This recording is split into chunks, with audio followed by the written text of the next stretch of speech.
Good evening, everybody, and welcome to this week's edition of Squawk Work on Socialist Telly. I'm delighted to have a cracking panel for you this evening, and in alphabetical order, for want of any better way to do it, we have Councillor Joe Bird and Corey Drew and Councillor Pamela Fitzpatrick, my colleague from Socialist Telly, Damien Woolley, Kerno Demo, Cornish Demo, for those of you who are English speaking. And Pamela and Joe have been in similar circumstances in that they have faced a campaign of sustained targeting and abuse by the Labour Party. And Corey, I believe, has faced a similar situation, but left rather than wait for the party to kick you out. So I think it's going to be a very interesting discussion. And as usual, you will have the opportunity to feed in your comments through the comments features on your social media platforms. It works on Facebook and on YouTube. So if you want to join in, get yourselves over to those, because sadly at the moment, Twitter hasn't linked in with StreamYard to make that possible. So if it's okay, Joe, we'll come to you first. I mean, give us a little bit about your kind of history over the past few years, because you've been in the crosshairs, so to speak, of the Labour right repeatedly over the past few years, particularly when you've threatened to get elected for something. So give us a little bit on that, if you would, please. Great, and thank you very much for having us on the show. It's brilliant. I was elected 3 years ago as a Labour councillor on the Wirral, and a sustained series of episodes of attacks and harassments, incoming hostility against me. I've been suspended twice under notice of investigation, and finally I got expelled. Yay, I'm so happy. I'm like free from this hostile environment now. I was expelled on Friday, just gone, and at last. So I'm now sitting as an independent councillor. And you know, the Labour Party is so different to the one I joined in 2015, when it was full of hope. We had policies for the many, not the few. These are the kind of policies I stood on in my ward as I applied to my local area. Very popular and positive policies. I got re-elected last May with an increased vote share up to 61%. And the Labour Party seems to be dying, or it's dead in some places. It's turned into this vicious, hostile environment. Jewish members of the Labour Party, members of Jewish Voice for Labour, like myself, were 31 times more likely to be targeted for disciplinary action about anti-Semitism than any other member. That's racism. Like, why should there be? Why can't I talk about the racism that I face as a Jewish person without having to deal with disciplinary incoming hostility at the same time? The Labour Party doesn't uphold my human rights, the right to speak, the right to meet with other people. What I was expelled for is speaking at a meeting of Labour Against the Witch Hunt 3 years ago. They only banned the organisation 4 months ago. I was also expelled for signing a petition organised by Labour Against the Witch Hunt. Like, what kind of society, if this is what they're doing to their own members when they're not in power, what are they going to do if, God forbid, they get power? We're very glad to be free. Well, there was a couple of interesting incidences, and then we'll bring Pamela in for her kind of roundup, and then Corey. But a couple of interesting comments lately from Labour figures on the right of the party. So, I mean, Keir Starmer, to begin with, he was speaking to, I think it was the Jewish Labour movement, or Labour Friends of Israel, it was, and said, you know, under him, Labour is a party for all Jews. And I fell about laughing when I heard that, because it's, you know, clearly not. You know, if you're on the left of the party and you're Jewish, then you're going to get targeted shamelessly, really, at the moment. And nobody, you know, none of the media are going to say boo about it because it doesn't suit their narrative. And the other thing that was interesting was Chris Bryant, you know, very much on the right of the party, talking about the Owen Paterson situation and the Tories changing the rules to try and get him off the hook. And he said, "Oh, it's a totally terrible, unjust thing if you're going to change the rules after the fact in order to apply them back into the past." And you know, you think, well, have you not been paying attention for the past year and a half, 2 years? And you know, there is this. I don't know whether they're just shamelessly brazen about it, or they genuinely don't understand how much, you know, their hypocrisy screams like, from the rooftops if you're paying attention. Like they have a complete irony bypass. And another thing Keir Starmer often stands underneath is like better together. Well, apart from you, and thousands of other members, not together at all, very divided and divisive. But the first time I was suspended was for a play on words. I said we need a process of natural justice and due process, or what I call due process. It's a really inoffensive Jewish joke, and some people reacted spectacularly, like it was so offensive. It was like I'd committed a terrible sin, and I'm sorry they're offended. It wasn't my intention. It was a light-hearted comment, and if you can't make that in the Labour Party, it's not really a place for anything of interest, of human interest. God forbid a Jewish person make a Jewish joke, really, isn't it? I mean, how hypocritical can you get, really? I mean, I was tickled no end, actually, when you first started speaking, like the fact you've been expelled, and you're actually cheering about it. I mean, that really does. It should send a message to anybody watching this show right now, actually, that just how bad things really have got, not just for ordinary members, but elected representatives of the party, for heaven's sake. I mean, councillor, you've done fantastic work. You've been treated appallingly, locally and by your own party. You would expect some sort of level of support in the work that you do, but it's just not there, and that's not unity. I mean, every time he talks of unity, it's utter hypocrisy. I just don't know how much worse things are going to get with Starmer, because everything is dishonest and just crass, frankly. I mean, how do you feel about that? Keir Starmer's never seen a barrel bottom he wouldn't scrape through, really. So, well, he's gone straight to the bottom of it. I mean, he's dug up Peter Mandelson, for heaven's sake. How far under the barrel was it? And of course, David Blunkett now as well today. That's come out. I mean, he was a dinosaur 20 years ago. What is he now? I don't know what what is prehistoric for prehistoric. But it's not good. It's not the right direction to travel in. It's a very right-wing direction to travel in. And there is just no difference between this Labour Party leadership and the Conservatives. It's Blairism all over again, but really, really badly done. That's how it's coming across to me anyway. I mean, I don't know how our guests may... well, Pamela will fill us in on that, I think, because she's been on the worst end of... on the sharp end of some of the worst of the neo-Blairite behaviour over the past few years.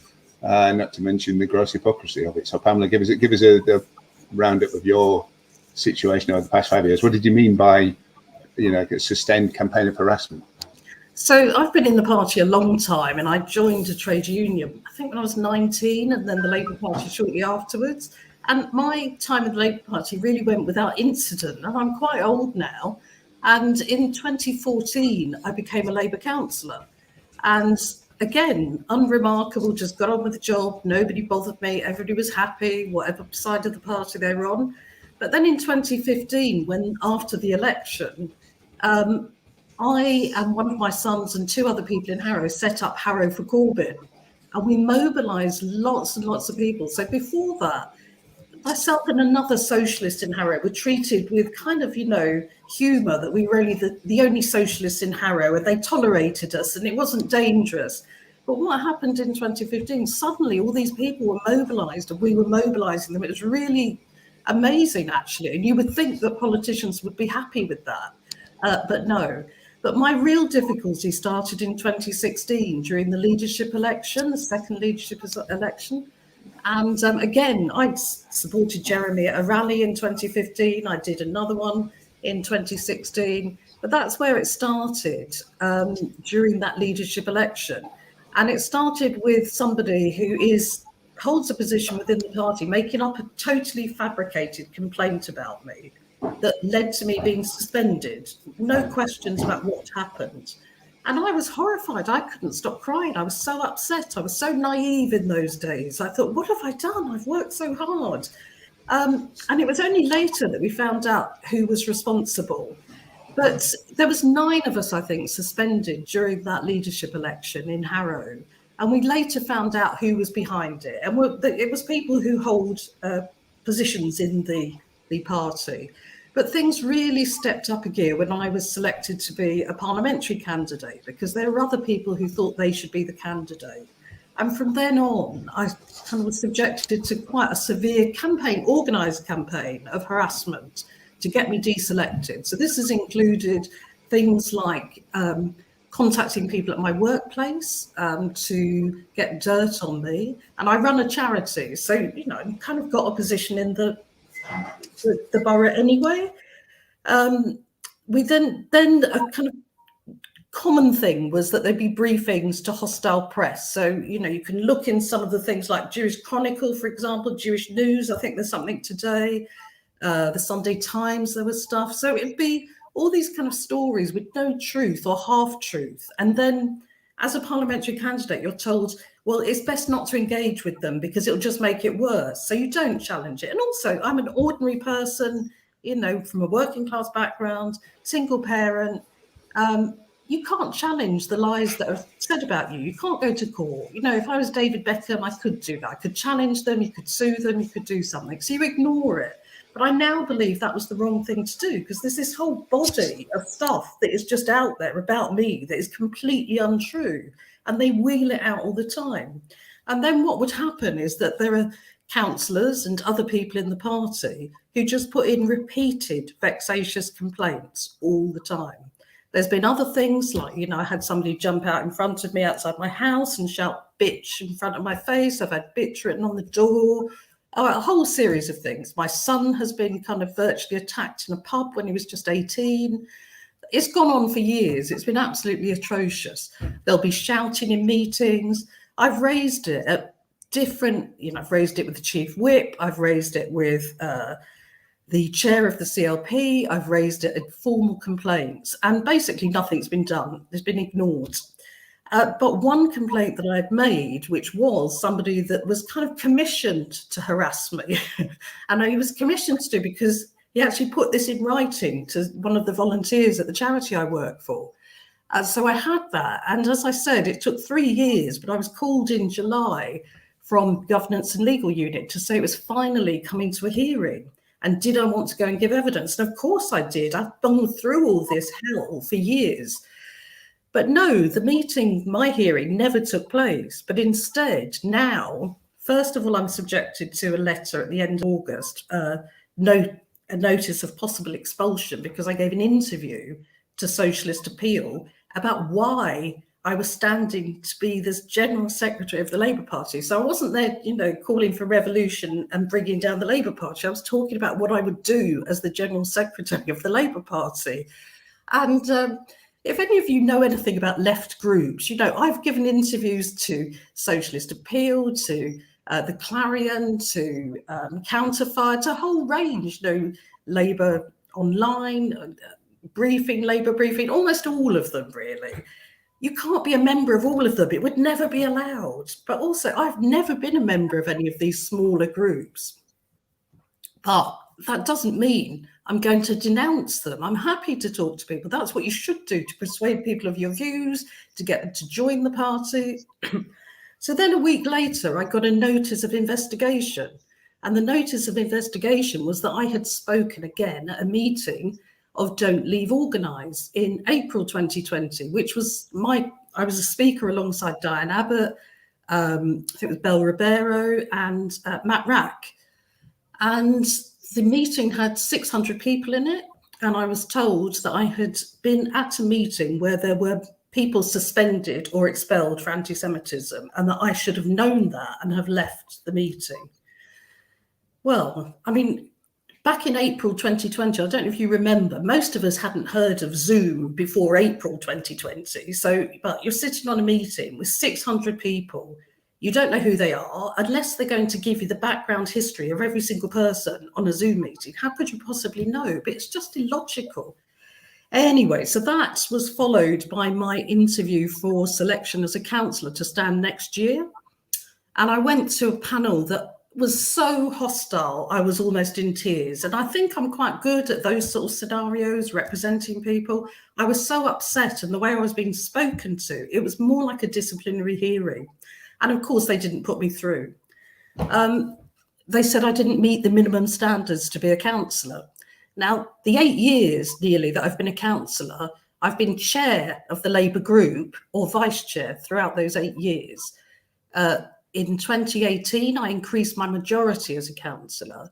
I was selected as a parliamentary candidate. I was interviewed to be the General Secretary of the Labour Party. And in the summer, I was elected to the National Women's Committee with a majority of over 100,000 votes. So it's really odd that they didn't notice over those 8 years that I don't bear the minimum qualities to be a councillor. And I feel particularly insulted about that because, you know, if you look at the quality of councillors, it's quite, you know, I'm quite worried that they think I don't meet that threshold. Anyway, so throughout this, I've been told to keep quiet, and I haven't kept quiet. I've spoken out. And what's happened is that lots and lots of women have contacted me to say they've experienced the same thing. It's common, and we've got to stop this. So unlike Joe, I'm not happy to have been kind of thrown out of the party unceremoniously for something that I haven't done, and that, you know, is not a crime anyway to talk to an organisation. It's ridiculous, but particularly if they do it retrospectively.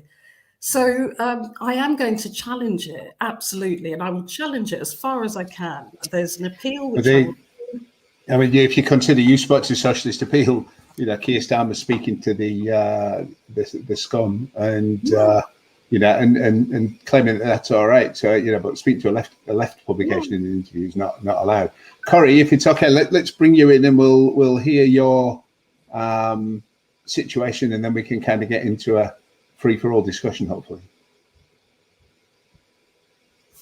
Oh, can you try now? Yeah, that's all right. So very different, but lots of similarities.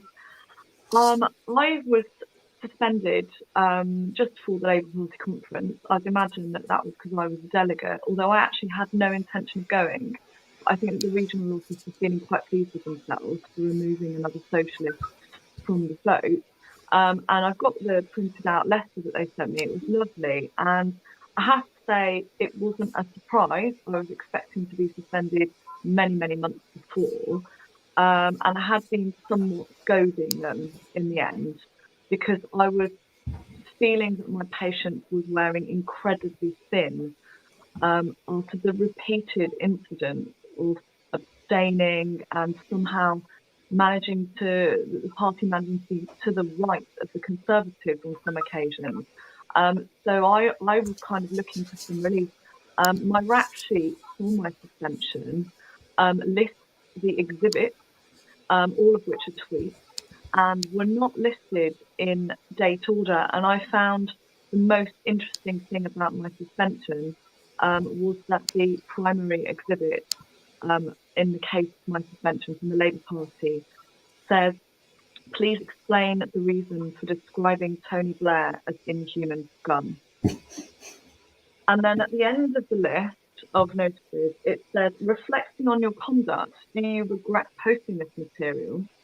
Do you intend to post similar material in the future? Wearing incredibly thin. Reflecting on your conduct, do you regret posting this material? Do you intend? Reflecting on your conduct. So obviously, I didn't contest the suspension, and I replied to the email to say that I wasn't contesting the suspension because there's no way that I'm going to apologise for calling Tony Blair something that I think is quite generous, to be honest. They also don't seem to like it when you call Keir Starmer Keith as well. There were quite a lot of comments regarding that. But I very much understand Joe's feeling last Friday. The suspension sat around for a while. I hadn't commented on it publicly. I was chair of my local constituency CLP at the time. And so that had been we had quietly mentioned just for those that needed to know. And I was trying to write a statement. And then it got to the day before my 40th birthday last week, and I was having dinner with my very good friend who was also our paid organiser from the Labour Party, one of the most left-wing organisers, so obviously she wasn't anybody that the party is fond of now. We were having dinner and we were saying how sick we were of putting our name to an organisation that we were ashamed of. And I said, you know, that I actually felt embarrassed to be a part of the Labour Party, and that I didn't want to sit around on the suspension. And we laughed and we both said, I wonder how you quit. And we Googled, how do you quit the Labour Party? And we said we'd go home and we'd do it that night, because I didn't want to take this into my next decade of my life. And I felt really passionately that a lot of people have been really on the fence since the Starmer takeover. And there's been a lot of people really agonising over what to do. And I think, you know, whatever people decide to do, whether they stay or whether they leave, that we have to remember that as socialists, we are on the same team. And I got a lot of very difficult comments from people around, you know, please stay and fight, don't leave organised, all these wonderful groups that emerged to try to look at how we could fix this from within. And I felt so guilty every time I considered leaving. And I kept thinking, how am I going to say to my local party that I'm quitting? And I couldn't do it. So instead, I goaded them on Twitter until they suspended me. And it was kind of more fun. But ultimately, you know, whatever people's choice, whether they stay or leave, we've got to keep supporting each other, because it's brutal and everybody's got a reason for what they do as well. And I want people to feel free, that actually if they want to leave, they shouldn't have to feel guilty about that. They shouldn't feel like they're letting the movement down, because we've got to look at other ways to fight together. And most of my campaign team now have either left or been suspended, and we still meet, we still talk, we're still close, and we look at other campaigns that we can get involved in. And I suppose my main concern now is for other people who are in a position where they have felt that the relationship between them and the party has been abusive, it's been exploitative, it's been exhausting. And if you want to leave, then that is completely okay. And I felt incredible once I'd sent that off and closed my direct debit. But it's not what everybody's going to want to do. And for those that stay and fight, I have utmost respect. But we've got to find a way to fight together. And it can't all be about the Labour Party. It's got to be about the wider cause of socialism.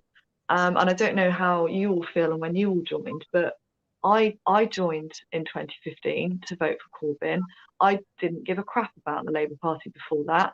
I cared about the issues and I cared about outcomes and whatever vehicle it takes to get those outcomes for working class people in our country and to deal with climate change.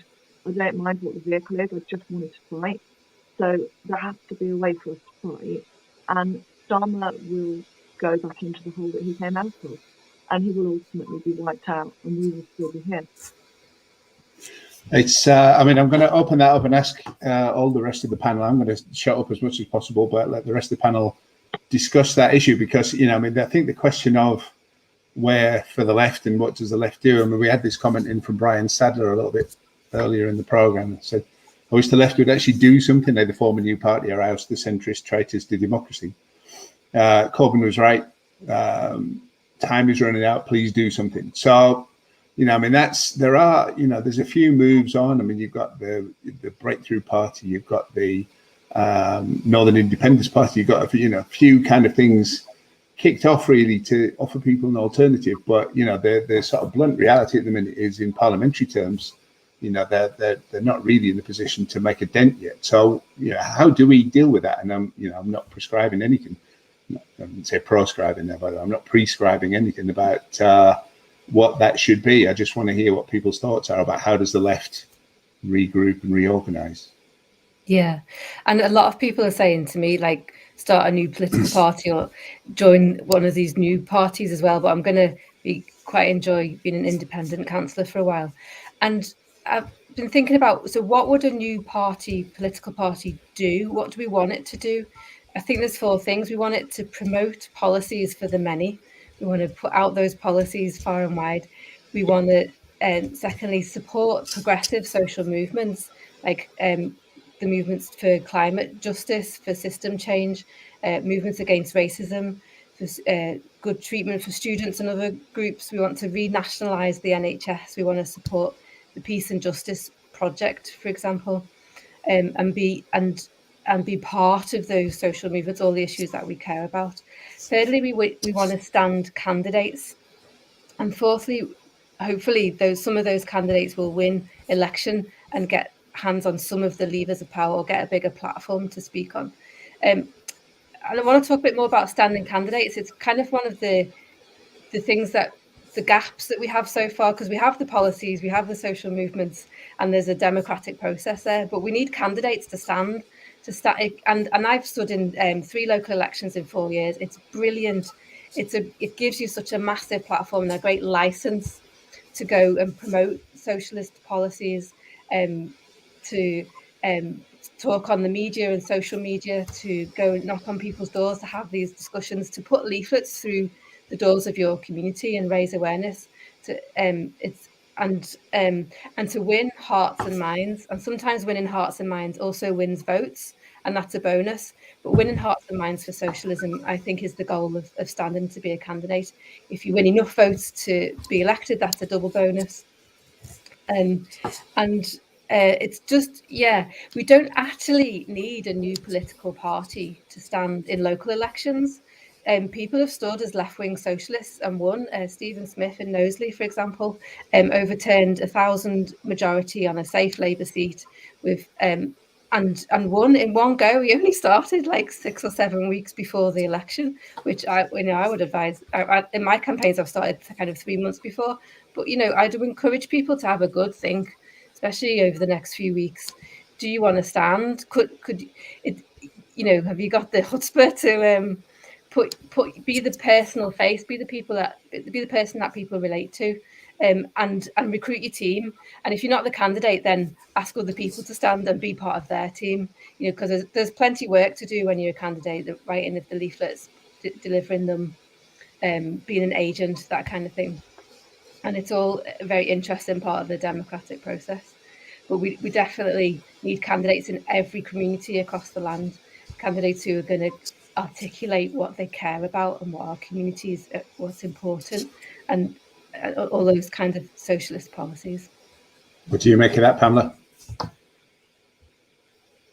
Yeah, I mean, absolutely respect people's views and what they want to do. But for me, I read somewhere there's already 57 other left parties in the UK. You can join one of those if you want to. There are numerous parties, but none of them, I'm afraid, have worked, have they? They've not kind of broken through. And you can look at why that is. But for me, I think it's all because it's all top down. And if you think about how the Labour Party emerged and its aims and what it was there for, it was trade unionists that decided they not only needed the industrial muscle, they needed people in Parliament. And that's obvious, of course. If you want decent health, education, social services, you've got to have people in Parliament that can pass laws to do that.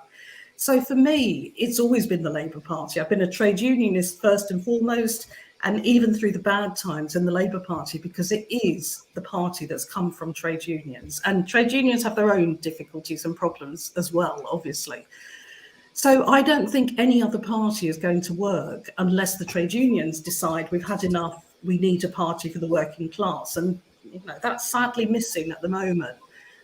We saw what happened when Jeremy came with a fairly, not radical policies really in the scheme of things, quite similar to many other European countries, and the weight of the establishment coming down on him. So for me, it has to be that we have to organise in the trade unions, in the labour movement, to actually determine what we want, to kind of roots upwards, because that's what happened with Jeremy. It's a bit of a mistake, to say that everybody came because of Jeremy. Jeremy came because of everybody. That movement was there before. People were saying, this is enough. We can't stand austerity anymore. We need something different.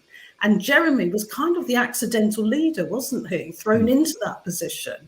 And of course, he represented all the things that many of us wanted because he had such a long tradition of fighting for those rights. So I think we shouldn't be in despair about the party. This has happened before. Things change. But I think that I was very naive in the past. I didn't realise what was going on. I thought we were a broad church. I thought I was tolerated as a left-wing member. I went out and I canvassed for all these right-wingers who now I know have been operating in such a dreadful way. So I think we have more knowledge and we need to understand that and learn from it. and not make the same mistakes. But we're also hurt, and we've been through a terrible, as a candidate, Corey was a candidate, we worked so hard to get elected. We were exhausted. We were out in December in the freezing cold, doing our best day after day. And then you have the brutal sort of blow of losing kind of that movement, but then having Keir come, and then this really oppressive regime combined with, we weren't even able to get together because of COVID. So it's been the most awful time, that combination of things. So we need to reflect, take stock. Yes, they have power now, but that's not sustainable. And the reason they are being so oppressive, the reason the government is also doing the same, is because they know that the time is right for socialism. Because if you look around you, the poverty, the homelessness, the cost of housing, the insecurity in work, this is not sustainable.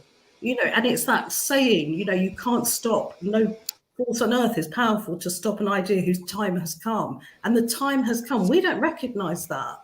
We just think we're beaten. We have to do something different.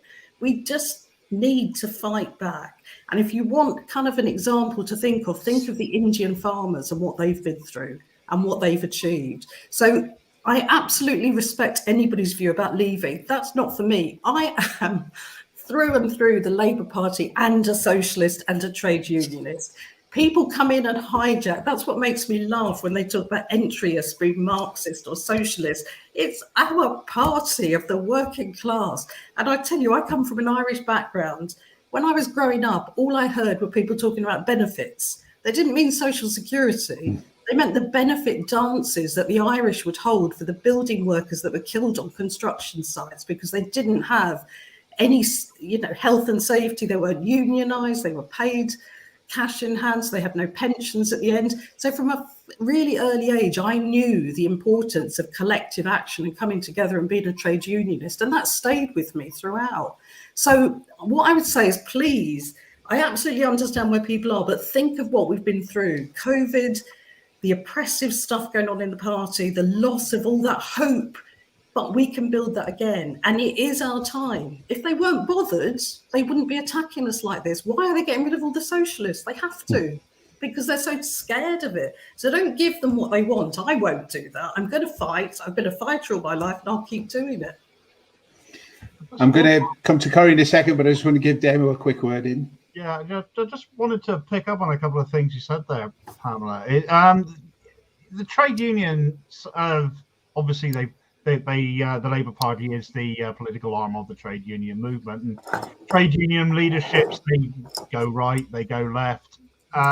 We've seen what the right has done to our party in recent years. They've shown the broad church argument to be a sham, frankly. If the change we need has got to come from the trade union movement, then how much more damage has got to be done to the Labour Party before some of these trade unions think, well, yeah, we need to do something about this, or we need to pull our money. Yet some have taken some of their donations away. Obviously, Unite have done that. I think another union did it recently. I forget which one now. But withdrawing some money is as CWU. But I know withdrawing some money is something.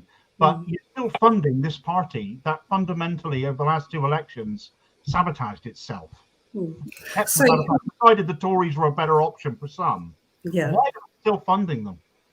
So for me, trade unions, again, I was shop steward for a long time, and I don't know, you probably all heard this, people, you're trying to get people to join the union and say, well, what's the union going to do for me? And the answer is, it's not what the union is going to do for you, it's what we collectively do as a union, and that's the whole point of it. And the unions over the years, sadly, have suffered from that small conservative kind of attitude. And we need to change that. The unions are about the workers, the individuals. We need to be more active in our trade unions to make sure that the leaders of those trade unions reflect what we want. And there are some trade unions that are better at that. There are some that are worse. So what I would say to people is, first of all, if you're not in a union, join it.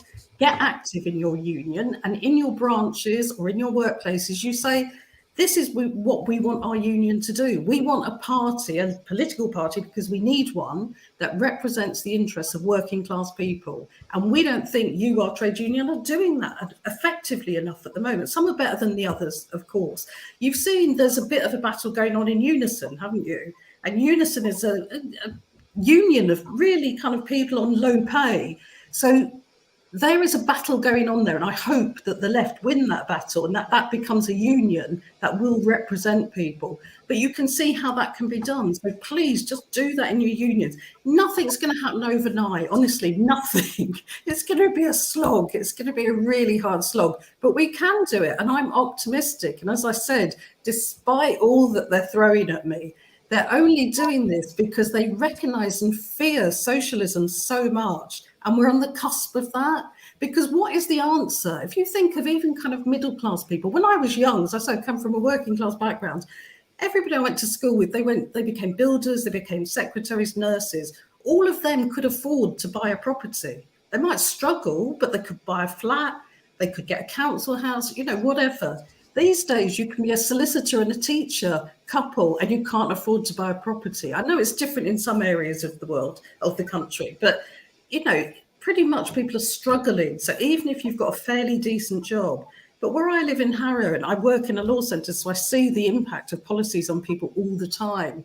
And what you see are people with 2 or 3 jobs and they still can't afford to pay the rent, the council tax and have food on the table. And they're at the end of their tether. This is not sustainable. It's just not. You will end up with people rising up, riots or whatever. The reason we have a social security system is to kind of keep people happy, keep people quiet, to not rebel too much. And they've missed that. They've taken so much away, whether it's all the social support networks have just gone, they've been removed. So we have to just keep at it, really, no matter how depressed and down we feel. COVID has just really been a gift to them, haven't they? How many people have gone to your CLP meetings and you try to talk and they silence you, they chuck you out of the meeting? I mean, Corey, what do you make? Sorry. I'm not an optimist. I'm not a pessimist. I am only ever a pragmatist, and I share much of the sentiment that is coming up in the comments and from Pamela and from Joe. But ultimately, I'm only interested in what can happen and what might happen. And if we remember as well, I'm not brilliant on my Labour Party history because I don't know how much that helps you fight a campaign in a Tory heartland seat. So I didn't spend a lot of time on that. But ultimately, from what I can tell, we've never had a socialist Labour government in this land. And we came the closest in 2017 to having a socialist Labour government. And then we fought very hard and did not succeed in 2019. And I don't see any possible reason to believe that it would be doable in the next 20 years. I think to believe that we could achieve a socialist Labour government in under 20 years would be not only naive, but quite foolish. And personally, I'm not remotely bothered about how hard the work is or how depressing it is or how exhausting it is. I went through a lot as a candidate, and I would do that all again in a heartbeat if there was a chance that we could get a socialist Labour government at the next general election. There is literally nothing that I wouldn't do to achieve that, but it is not going to happen. We're at a point where the leadership of the party is in a state. We've got no policies, there's nothing to fight for. We could all wrangle our CLPs for the next few years and try and get them over to the left, try and vote them over to the left again and again, attend all the meetings, do all the work. There could be a leadership election. In the leadership election, there'll be no new socialist MPs for us to be able to vote for. We'll have a lot of our socialists that won't be able to vote in the next leadership election because they will have been expelled from the party. So the best case scenario in the next leadership election would be to have somebody in the centre who wasn't going to purge the left, and then potentially spend another decade trying to claw that back into a socialist party, and then you've got to win a general election. I'm not interested in a plan that takes 2 decades, and I can guarantee you that the climate is not going to wait for a Labour Party argument that takes 2 decades. It feels very self-indulgent to me when I hear people talking about these very long-term plans. I would love to stick around and make Labour beautiful and shiny again, because it was an absolute fucking joy campaigning for Corbyn, and I loved it. But it's not something that's going to happen to us right now. We can't do that. and we've got a climate crisis. We've got people who are going to freeze to death in the streets this winter. They can't wait for our CLP meetings. They can't wait for us to get rid of Starmer. They can't wait for us to find the next Corbyn. And so whilst the solutions are not easy, I think we need to be looking to the grassroots, and we need to be in the spaces where the people are, because the general public of this country also doesn't care what the Labour Party are doing internally. Not only do they not care, but it's off-putting. And we need people to realise that it is by the strength of our common endeavour that we can achieve change, just like it says on our membership card. But the strength of our common endeavour does not need to be limited to the Labour Party. It's the strength of the common endeavour of the working people of this country who have been oppressed for so long. So I think. So in practical terms, then, what does that mean? If it's not what's been discussed so far, what does it mean in terms of, you know, what can people actually do? Concrete steps that they can take right now to start moving things in the right direction. All I've got at the moment, after a long time of thinking of it, is, as Pamela has said, we need to get everybody in a union. I think there are also a lot of smaller unions that we need to focus more on, because unfortunately, you know, it's easy to rely on the big unions, but they do become very engrossed in Labour Party matters again. Sometimes the smaller unions are doing a lot of campaigning at the grassroots level, and that means that people who are joining for the first time get more involved, which is great. We need to be out in our friendship groups and family groups and our workplaces, making sure that we raise awareness of activism opportunities and of campaigns and of the direct relationship between the government's decisions and their lives. Because it doesn't matter if we have a great party if no one votes for it anyway. And people are still so separated from what happens in Parliament. I think we need to really focus on being in the spaces with the people and on bringing our friends and families along and encouraging them to get involved with activism, whether that is a campaign about the NHS or about teachers or something in their workplace, so that we're all on the same page, and then we can be united against the Tories. But right now there's nothing in Parliament for us. We've lost Jo just when I was going to bring her in. Demo, do you want to respond to that? Yeah, I mean, my own story is rather similar to Corey's. You know, I joined fairly recently, a little bit after yourself, in 2016, and I enjoyed doing all that campaigning and getting the word out about Corbyn. And I was a branch chair at one point, and it was fantastic to get involved, get stuck in, and I do miss that to a large degree. And I do also sympathise on everything you're saying, because I feel completely jaded by the fact that the party just seems to have got to a point where it's beyond the left's reach again. I can't see a point where they're going to make the mistake they made in 2015, where they let Corbyn in. They're never going to let another lefty get into that position again, now that they've sabotaged things to get things back to where they got. And there's a great deal of resentment. I'm especially bitter and resentful about what has been done to the party. I'm chagrined at the fact that the party's still being funded the way it is by the trade unions. I'm disgusted with the way that the party finances have been virtually obliterated by this leadership as well. Is there even going to be a party left at the rate things are going? Because apparently they're already on the verge of bankruptcy. What I mean, is there, as much as we can sort of the semantics about whether the Labour Party is savable or whether we need to find an alternative, is there going to be a Labour Party for much longer? Do we think perhaps we do need to think of a new centre for our movement? Well, give people the something to believe in and hope for, and we see what happens to the party finances, and then run it properly rather than giving into left, right, and centre, and right and centre usually, and and forking out money that you didn't need to, so that they can you can pay off your mates. I mean, those are the things to avoid, and then we'd have a party that was financially viable. But Jo, I was just going to come to you, and we lost you briefly, so I don't know how much you heard of what Corey was saying there, but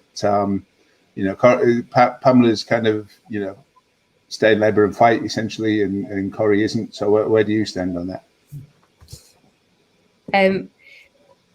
I've been expelled, so it's a slightly different position. The debate's really interesting. You know, I think we've all been having that with ourselves, as well as with friends and colleagues for the last year and a half, and a third of members have left in my area, so people have voted with their feet.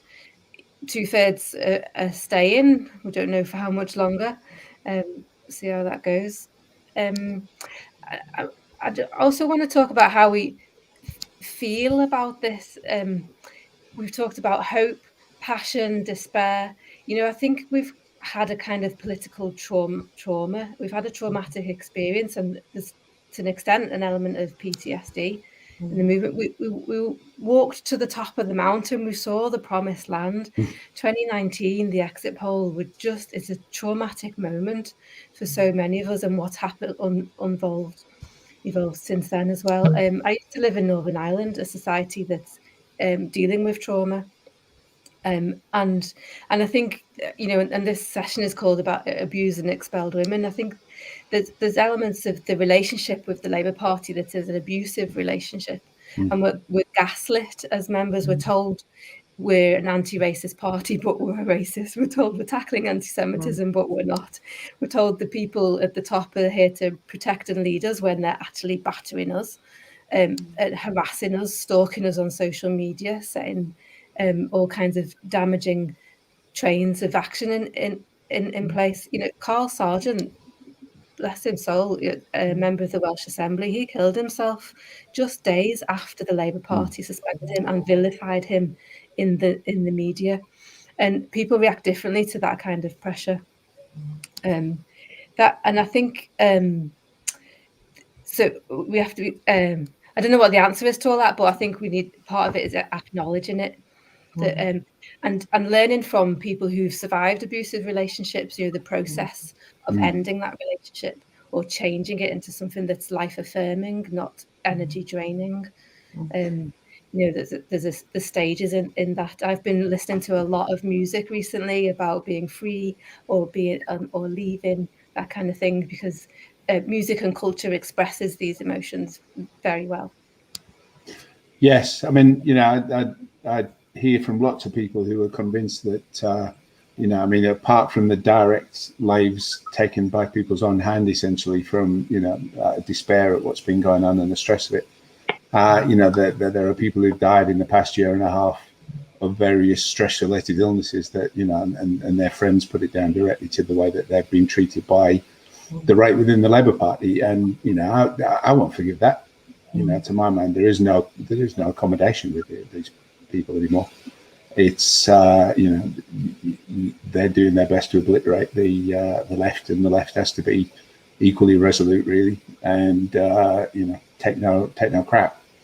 But Corey, you've heard what people have responded on your kind of take on things. What do you make of it? I've been trying to keep up with the comments, and I really wanted to just say, you know, that Joe for them was really, really important, because yeah, you know, we've had our horrible experiences, the three of us within the party, of you know, feeling incredibly abused, and I bet there are a lot of people who are listening to this who have had that too, and it's really important that people are able to take that time to sort of move past that and hopefully get some support and be able to feel free in whatever way they need to, because we can't fight in or out of the party if we've got that trauma. I certainly feel or did feel very traumatised by some of my experiences within the party, particularly the sexual harassment, but actually by feeling completely thrown under the bus by the party, because we know that there are a lot of bad men out there, and the chance of some of them being in the party is, you know, it's bound to happen. You know, there are predators everywhere. We're losing your sound a little bit again, Corey. You were sitting closer before. I think that made it a bit easier for people to hear. So sorry. Yeah. So I mean, the fact that I experienced sexual harassment within the party was bad enough, but the fact that the party then actually didn't do anything about it after 3 years fighting not only deeply hurt me, but also made me very concerned for how many other people there might be out there who had also been taken on that same fight, and there was no way for us to support each other or to find each other. And it made me wonder how many other people were out there who had that betrayal and who were also completely on their own with it. So yeah, I think, like Joe said, we've got to find ways to take care of ourselves and to be able to deal with those traumas, because we do need to be able to fight again, whether it's under the Labour banner or under a union banner or under any other banner. Yes, we're into the last 10 minutes of the programme, and as I predicted at the beginning, we haven't got very far through our list of questions, so I may have to come back and revisit this at some point. But partly to lift people's spirits and for my amusement, let's talk about Keir Starmer, because he is the, if not the core, then the figurehead of the current woes of the Labour Party and the damage that's being done to it. And he has been. We saw recently that he was very quick to stand up and support the Israeli ambassador when she was videoed being bundled into a car. That turned out to have been, largely fiction by the mainstream media, because there was a line of people shouting "shame on you," and that was about the limit of what was being done. And yet, when we saw absolutely horrendous racist abuse against Zara Sultana, not a peep. And when there's been abuse to Diane Abbott, etc., not a peep that I can remember. It seems, and that's, it's not only Keir Starmer, but he's the kind of the face of it all. A lot of the supposedly feminist women on his front bench at the minute are equally silent if it's not one of theirs who's getting abused. So what do you make of him? As a politician, as an ally of women in particular. His sure. I'm not quite sure of a word I can use on air for what he did in terms of the Black Lives Matter movement, etc. But just let's spend the last few minutes letting rip, because it'll lift people's spirits a bit. Now. Who wants to go first? I can read you one of the lines from my rap sheet. My favourite one on Mr. Starmer was. Please, can you explain the reason for describing Keir Starmer as an absolute scab? And the tweet in question was that I complained that Sir Keith had endorsed the church that carried out gay conversion therapy. And the tweet that I wrote, in which I called him an absolute scab for endorsing an organisation which carries out conversion therapy, was 3 days into Keir Starmer singing their praises, when he knew full well on day one that they were a church that was carrying out gay conversion therapy, but he left his endorsement up for 3 days. So again, I don't apologise for calling him an absolute scab or for calling him Keith. And I'd love the opportunity to do that to his face. I think he's an absolute stain on the history of the party, and will be well short of him. Well, there you go. Well said. Joe, is the Labour Party under Keir Starmer a party for all Jews? I guess is your core topic. Well, we all know the answer to that question. No, and it is on Keith's watch that racism and anti-Semitism is getting worse within the Labour Party, and he should resign. It's really simple. Writing in the sun was the last straw for many people. It kind of epitomises all that's wrong with the Labour Party now. But it isn't really about him either. It's the system that created him and put him in place, and how we deal with that is our challenge. I just popped that tweet message up, sort of Facebook message up there from the early part of the programme. I think this is sarcastic. A revelation was revealed to me in today's CBI speech from Sir Keith. His dad was a humble toolmaker and he was once DPP. I mean, you could make, if somebody would bet you money on what he was going to put in his speech, you could probably make quite a decent winnings out of the buzzword bingo that would result from that, really. Damo, do you want to come in, and then we'll let Pam have the last few minutes and round off. Dad was a toolmaker, don't you know? Yes. Pamela, excuse me. All he ever made. Yeah, I'll just reiterate the invitation I put out the other day. I know you don't particularly want to speak to him on the show after writing in the scum, and I completely understand that sentiment, my friend. But he wrote in it allegedly because he felt he had to reach their readers. So I wonder how much does he actually want to reach the 30, 40, 50,000 people who watch our shows? Because I dare say most of them are not scum readers. So come on, Keith. Come and have a chat with me. Go on. Pamela, over to you, and we'll let you run out the last 3 minutes, and then I'll round up and we'll finish off and let people get on with the rest of their evening. Okay. Well, even the worst lawyer, even the most terrible lawyer, understands that you can't apply laws and rules retrospectively. So we've got a lawyer at the head of the Labour Party. So either his legal training wasn't very good, or he's doing this deliberately in the knowledge. But he's also failing to protect women. So many women are saying that they feel unsafe in the party. So many Jewish people are saying they feel unsafe in the party. They feel unwelcome. So many black people are saying that they feel unwelcome in the party. Disabled people are saying that they don't feel the party is fighting for them. Who exactly is Keir Starmer fighting for? Who is he talking for? Who is he acting for? What is he doing? That's the question. What is he doing as the leader of the Labour Party? Because all the things that we hold dear, or as part of the Labour family, as we're called or were, what is he doing? Who knows? I don't think he does. I mean, these retrospective expulsions and suspensions, Pamela. I can't imagine Keir is putting the party in a particularly, or putting it on particularly safe legal grounds. I mean, how many members are going to be particularly annoyed by the fact that he's probably likely set to waste an enormous amount of members' dues on this farce? Absolutely. And I have been saying this on Twitter, and I think I need to keep saying it so that NEC members realise, because of the structure of the Labour Party, it's not a limited company, it's not a charity, it's not a public body.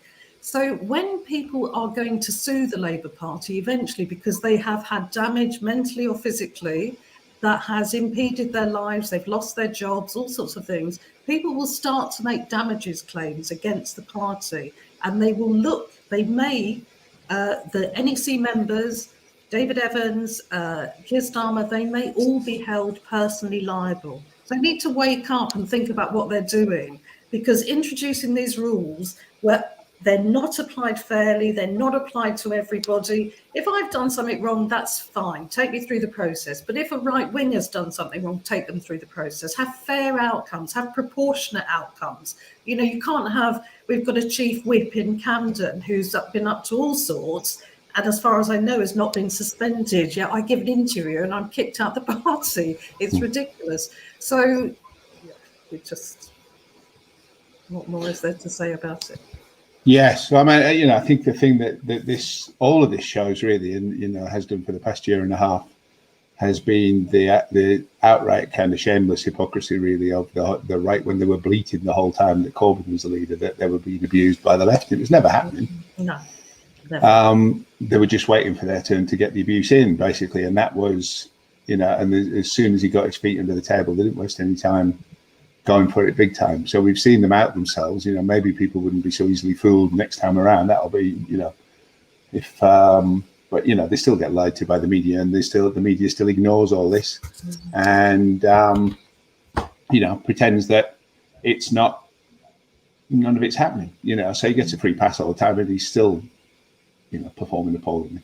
So it's absolutely, it just all reminds me really of the the thing that Tony Benn said about, when you see how government behaves towards people in other countries, that's how they behave towards us if they thought they could get away with it. And I think that, that applies to the idea of Keir Starmer ever being in Downing Street, because, my God, if he's prepared to allow and do what he's allowing and doing at the moment, then, when he's only the, hesitate to use the term leader of the opposition, but that's his notional title, at least, that, what would he be like if he ever got to be prime minister and could genuinely, had some power to abuse, and that is that as much as any, apart from his political emptiness, that should be a worry to people. Can I just say, I would never stoop as low as the right are behaving. I would never, even if and the left didn't behave like this. What the left claim as they're being abused are people exercising democratic rights. They find that abusive. But what they've done is removed all democracy in our party. And that is really, it's really worrying. It's really well, it is. But I mean, if you are, if you think democracy is abuse, then that's the logical conclusion, I guess, is that that's where they're going to go. And Stalinism doesn't even get close to describing it, I don't think, really. And they are fully aiding and abetting the UK's rapidly accelerating slide into fascism, I think, because that's what the Tories are doing.